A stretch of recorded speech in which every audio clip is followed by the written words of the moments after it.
in the end, is it not the paleocons that were the beautiful losers? And I think about what is different between Buchanan and Trump. In 2016, when Trump was running in the primary, they said, will you endorse the eventual nominee if you don't get it? And Trump said no. Yeah. He said, I have a lot of leverage.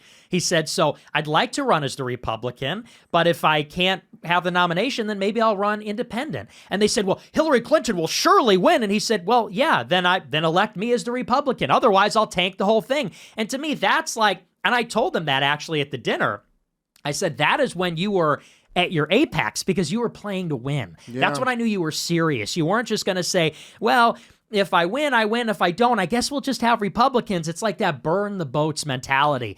That's what we as the base need to develop, that kind of consciousness or that leadership. But so when I was debating Steven Crowder, he was very upset that I had called for Trump's impeachment. I had called for Trump's impeachment because of the 12-day war. Because, to me, I'm like, yeah, you just launched an illegal war, and this is what we all voted against, and yeah, I'm for. Now, Crowder starts then getting into this argument. He's like, but if we impeached Donald Trump, then Nancy Pelosi has control. And I was like, well, first off, that would put J.D. Vance in as president. Right.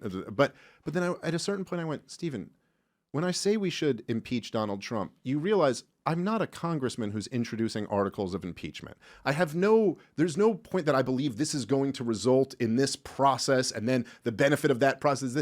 Obviously, all I'm saying is like, I publicly supported Donald Trump, and now I am saying in the loudest possible language that I'm out. I'm done. And I do think there's part of my thinking there was along the lines of what you're saying, where it's like, no, look, dude, this only works if there's like a profit and loss system. Right. Like there has to be like, okay, you promise me no new wars, I publicly support you. You launch a new war, I publicly, not just like don't support you, but like, fuck you, die a million deaths, you'll never get my support again. Because otherwise, like, I don't know, there's just got to be some type of incentive for like, if you want to come do this, I don't know, we don't have much, but the one thing we do have is that we can very publicly say, no, Vance, Rubio, none of you are getting this coalition. And therefore, at least there's some political incentive of like, someone want to come pick up this coalition or not.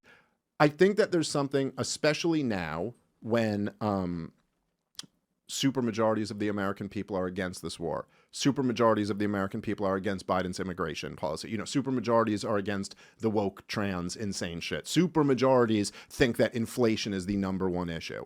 When you have that type of dynamic, we should be playing to win. Like, right. Why can't we win this country?